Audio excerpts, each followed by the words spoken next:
May I ask whether or not in doing that one gets any even tiny bit or more of additional benefit in terms of cardiovascular work? Because I imagine after even a 1 rep max, which I've never done, as I mentioned, but let's say I get 3 reps on the overhead press and then I get 4 reps on a weighted pull-up and I'm going back and forth. I'm no doubt going to be breathing harder than if I was sitting there texting away on my phone in between sets. Yep, of course. Yeah, and so in fact, in general, one of the things that I'll present in my class is a giant list of, in fact, like on the top is all these different exercise adaptations I started the conversation with. And on the vertical column are as many of the physiological potential adaptations one would get.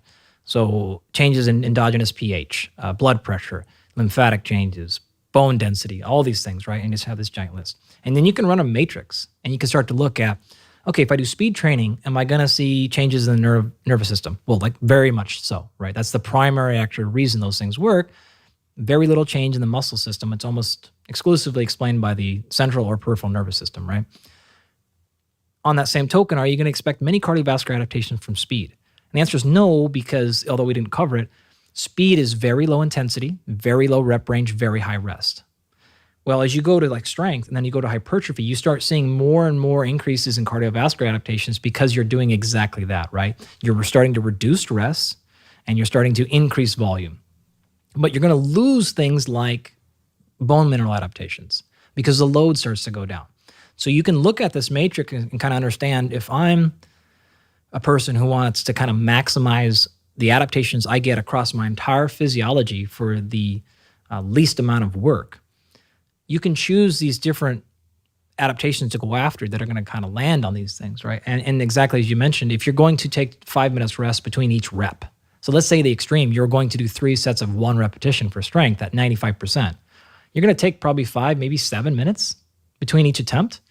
Like you better not expect many like changes in your resting blood pressure. There's no cardiovascular strain there. You're going to put it together in a circuit where you're going to lose some potential strength adaptation, but you're going to gain something there. So all these things it's not about good or bad or right or wrong. It's always about what advantage do you want and what disadvantage do you want. And I can cut like really end to the chase here on one of these things because we'll get to this eventually. If you want to know the ones that are going to generally give you the most physiological adaptations across the most categories, you're almost always looking for hypertrophy type of training. And then this anaerobic conditioning piece that we'll get into, that's going to hit the most systems at once.